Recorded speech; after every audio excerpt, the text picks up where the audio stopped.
Today, I will take you on an extraordinary journey that will take us beyond the boundaries of what is generally known. Today's podcast is based on the report from the Aron clairvoyant meditation.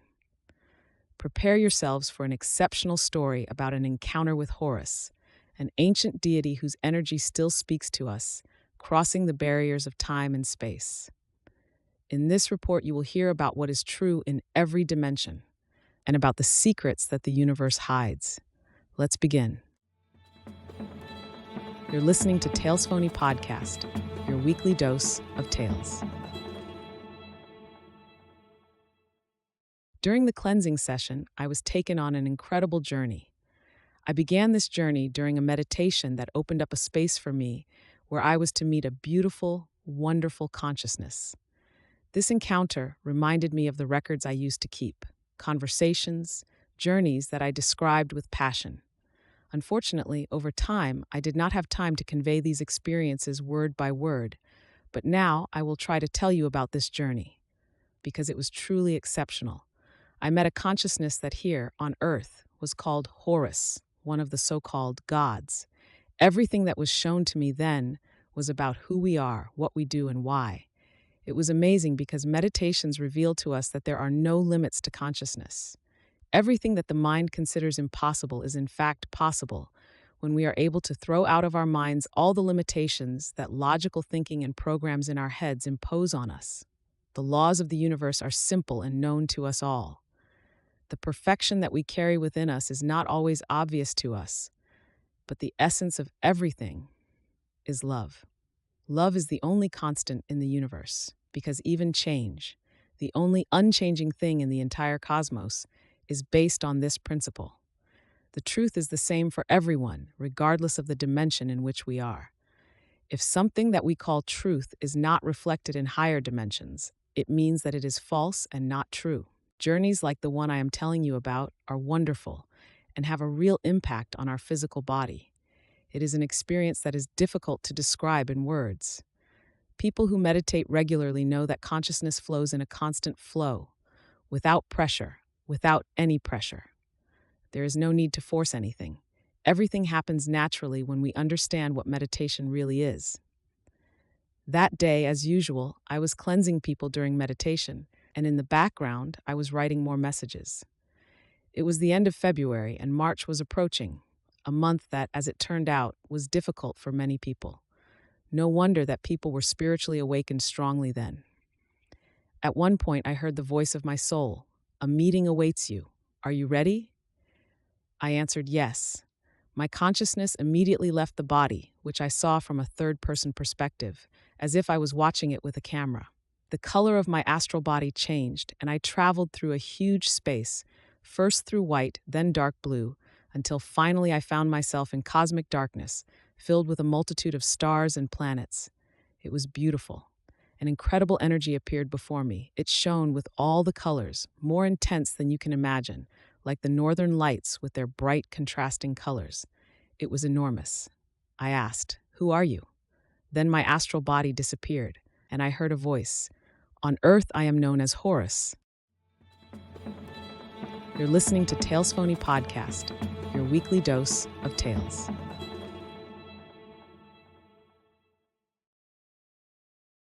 And then suddenly, my astral body began to penetrate with this incredible awareness.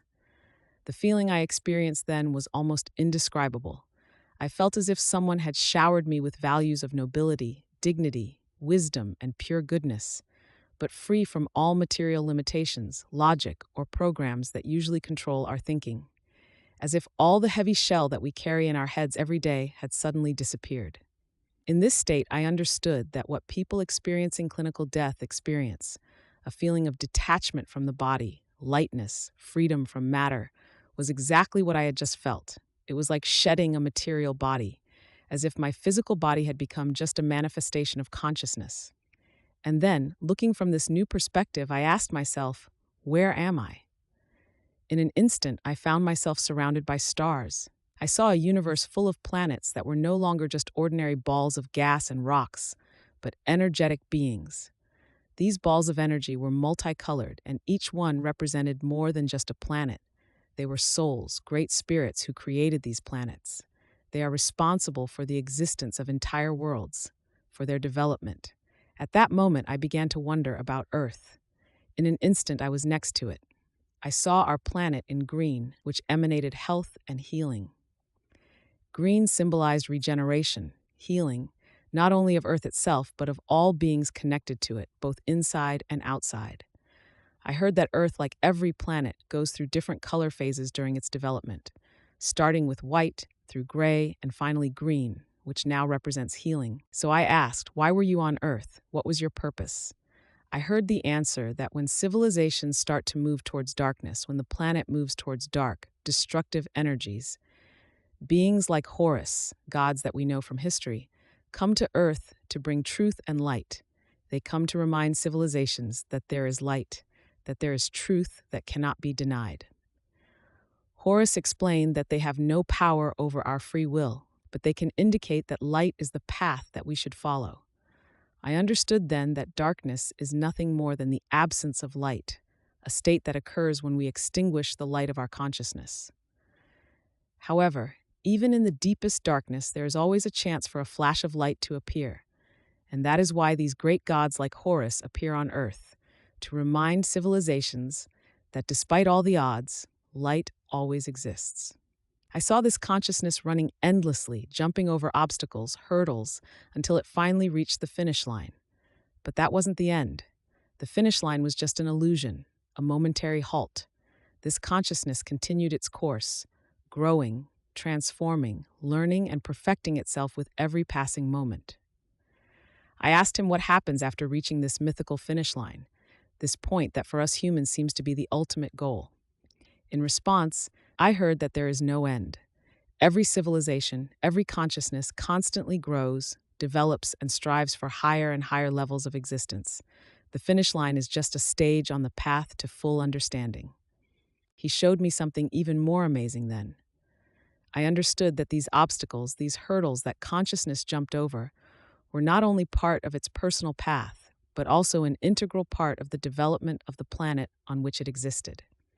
Every obstacle, every challenge that civilization poses is an integral part of its growth.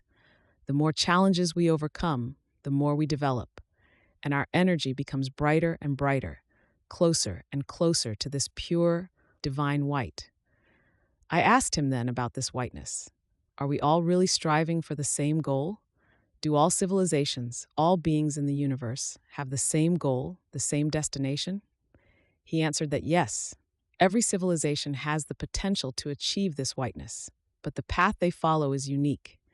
Many civilizations have lost their way on this path, have begun to argue about who is right, which color of white is the true one. Then beings like him appear to remind them that whiteness is one. It is pure energy, the primordial light that unites all beings into oneness. At that moment, I saw the planets, which had previously been just celestial bodies to me, transform into energy balls. These planets, as he explained to me, were not just masses of energy. They were souls, vast consciousnesses that create planets. Each of these consciousnesses goes through its own growth process, and their energy transforms matter, creating planets and galaxies. The Earth, as he showed me, is in a growth phase. Its green color, which I saw earlier, symbolizes regeneration, healing. The Earth is slowly starting to free itself from grayness to return to health. But it is not only the planet that is healing. Everything that exists on it is connected to it. We, the beings inhabiting the Earth, are also part of this process. Each of us, each civilization that has access to this planet influences its development. I understood then that it is no coincidence that we are here now on this planet. Each civilization has its own unique task, its own unique challenges. And although many civilizations have lost their way on this path, our role as inhabitants of Earth is to remain original, not to copy other civilizations. Originality is not selfishness. It is truth, emotions, kindness. It is originality that allows us to grow, allows Earth to evolve towards white. I asked him then what happens to civilizations that depart from this path, that descend into darkness. He replied that then come beings like him, consciousnesses full of light, who remind these civilizations that light always exists, that darkness is not final. When civilizations begin to lose their way, then comes the time to remind them of the truth. He told me that once there were many civilizations that ruled others, that made other beings their slaves. Then also, consciousnesses like him came to bring light, to give hope to those who thought that there was no path for them anymore. And it is the same on Earth now. Many people have surrendered to the system, believe that there is no hope for them. But this is just an illusion.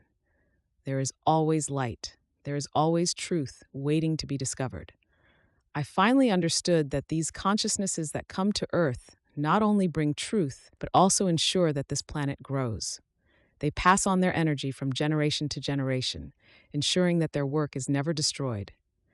Earth, like many other planets, is moving towards white, towards that primordial energy that is the divine pattern, the original blueprint of existence.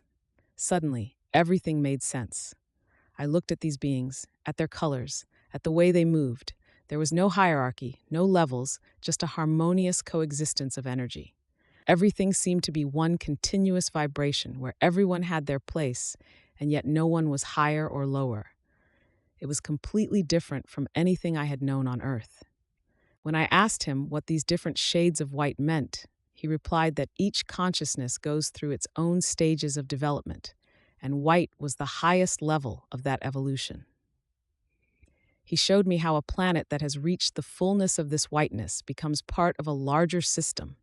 It cooperates with other planets that are still on their path to light. Sometimes they have to help other civilizations that have lost their way somewhere along the way, have strayed from this path and fallen into chaos. However, each of these planets and beings, regardless of where they are, still has the potential to return to the path to whiteness. I understood then that the Earth is also on this path, that although our planet has experienced so many difficult moments, civilizations have fallen and risen, our time has not yet come to an end. We have tried many times. Many of us have tried to understand this universal truth, but something has always pulled us away.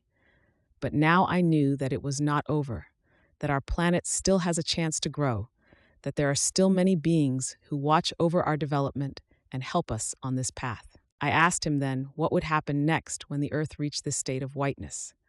He showed me a planet, beautiful, pristine, blindingly white, that suddenly began to change, to transform. The energy it emanates was becoming a living being. The planet literally transformed into an entity full of consciousness, which was connected to other entities in the same vibration. It was not just a planet, it was a being with a mission to help other planets and civilizations that were still developing. This is what awaits the Earth, he said.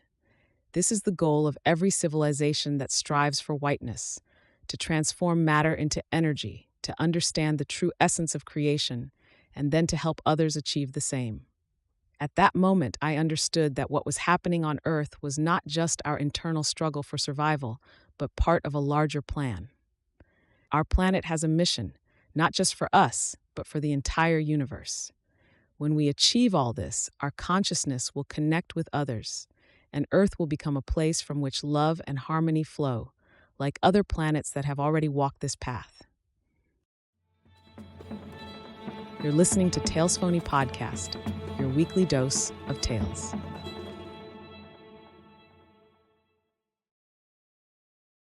I also knew that this was not an easy path, that there were many obstacles, many trials that we had to overcome. However, we were not alone. The beings I knew under different names, Jesus, Horus, they were still with us, observing, supporting, helping. They did not directly guide us, they did not control us, but they showed us the paths that we could choose. Their mission is to remind us of our inner strength, of who we really are.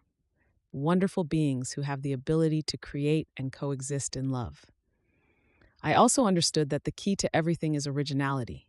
We are not to imitate other civilizations. We are not to become copies of other beings. Our strength lies in our own uniqueness. It is our uniqueness, our emotional and spiritual diversity, that makes us have something to offer the universe. Every civilization that has achieved whiteness had to discover its own path to the light, and we must do the same. It is not about being perfect, but about understanding that we are all part of a greater whole, and this whole is based on love and cooperation. only when we reject egoism and understand our true nature will we be able to fully connect with this universal source. I already knew that a great journey awaited us, full of challenges but also unlimited possibilities. It was like discovering a new dimension. It was no longer a project, no longer a mere projection, no work of some designers. It was part of the source, an incomprehensibly huge part that I could feel in all its power. As soon as I thought about this being a piece of God, a piece of source, I realized that this energy, this planet immersed in white, which connected with all beings, had become something more than we had previously thought. What some called the higher self or superconsciousness revealed itself to me as a powerful main soul, whose existence was crucial to understanding what it really means to connect with the source. The simplicity that this consciousness emanated turned out to be the key to growth. No complicated names, no terminology were needed here. The more we simplify our understanding of truth, the easier it is to grow. Every complex name, every fragmentation of this knowledge leads to confusion. I saw how our calculations, our logic, actually paralyze the mind, and reason boils in endless debates. And yet it was all so simple. When a civilization, a planet, beings grow together with it, they create consciousness, which in turn becomes a new planet or spreads into other forms, passing through bodies and matter. All this is done in full contact with the source, which never leaves us. The myths that God sleeps, that the forces of darkness are all powerful, are just lies created to make us lose faith. In reality, it is light and love that are the most powerful, and what surrounds us is just an illusion created to support our egoistic beliefs about superiority and exceptionalism. When I asked why selfishness persisted on Earth, I heard the answer. Selfishness feeds on the lie that we are unique and chosen.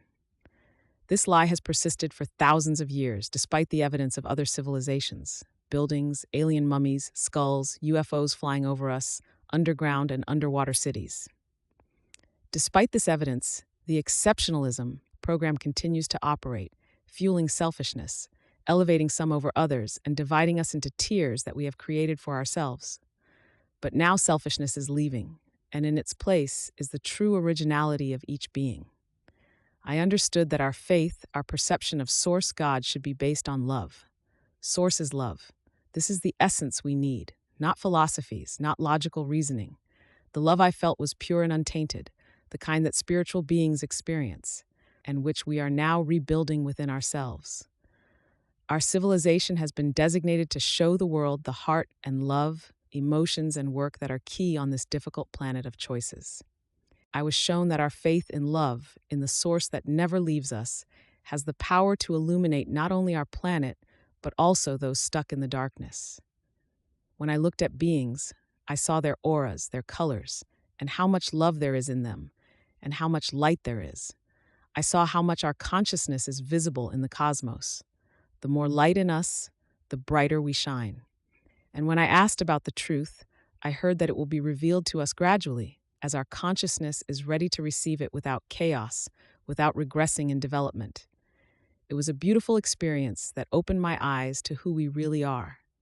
Although social programs try to overwhelm us, to make us believe that we are nothing, slaves, unworthy, the truth is completely different. We are wonderful, divine beings full of love. All we need to do is throw out all the blockages that limit us, and infinite possibilities of dialogue with consciousnesses full of love will open up before us. We have love in our hearts, and it is this that will guide us. When I opened my heart to this energy, I felt how the whole reality began to vibrate in love. It was as if all matter suddenly became transparent, and a powerful but gentle force flowed through it, a source whose essence is love. I understood that if our whole existence is filled with this love, we will automatically become part of this universe. We will meet these beings who have always been creating, because for them, there are no divisions. They do not perceive us as someone worse, which is why contact with them is so natural, so obvious, as long as we have love and openness to their presence. The concept of equality, which constantly arouses doubts and misunderstandings in us, means something more in the other world. It is equality towards every form of life, every divine energy filled with love. It doesn't matter whether it's an insect, a bacterium, a human, an extraterrestrial, or even a dog, the sun, or the moon. All of these entities are connected in unity, and our ability to connect with them is based solely on how much love we carry in our hearts. Those who have chosen the path of light see this and pass on this simple but powerful truth to us. Meanwhile, the dark side, those who have chosen the longer path, constantly reinforce our selfishness, jealousy, envy, and hatred. This is the basis of their control over us. I asked him again about originality. He told me that originality is the understanding that every being can remain themselves without having to change by force. Of course, they can be the same as always. He showed me a world that is next to ours, built for those who do not want to change. This world exists in parallel. It will not break their will. However, now a world is being built for those who want to grow, develop their consciousness. And it depends on us where we will find ourselves, in a world full of light, love, and white, or in the grayness of stagnation. Then, when I was thinking about all this, I heard that there will come a time when the amount of requests, prayers, and raised energies of love will be the same as in other worlds. Then there will be awareness that will remind us again that the source is full of love and goodness exists. I understood that changes on earth proceed according to what each of us sows. Each of us will receive the world we are ready for. There is no need to force others to change. Earth as a planet has its own path and its own consciousness. It regenerates and repairs itself, is reborn together with all the beings that inhabit it. Those who harm will be sent to other worlds, and those who help will remain to co-create a new reality. Death, as it turns out, does not exist. It is just a phase, a transformation. And when the time comes to close karma, a world without reincarnation will become obvious to us. We will understand that there are different realities that can split, giving us a choice. After this meeting, full of understanding and love, I returned to meditation. My body was full of energy. I felt that I could do more, help more people. I then asked for the purification of all the souls that needed it. I thought that if everything is possible, why not? I asked for help from a source full of love, so that everyone could grow in happiness, joy, and harmony. I saw then how many beings began to work on what was needed for these energies of love to fill every being. I knew that it might not be possible to free everyone right away, but I understood that every such request, every action has a huge significance. Horus appeared, one of the many consciousnesses that supported this process. His presence reminded me how much good has already been done on earth by these wonderful beings. That is why it is worth growing. Sharing this growth with others and being proof of the existence of love that flows from the source. Thank you for being with us in this episode of Talesphony. If you want to continue exploring these fascinating topics and developing your awareness, remember to subscribe to the podcast. This way, you won't miss any new stories, and together, we can discover even more secrets of the universe. Leave a review and share the episode with others. The more of us, the stronger our collective energy. See you in the next episode.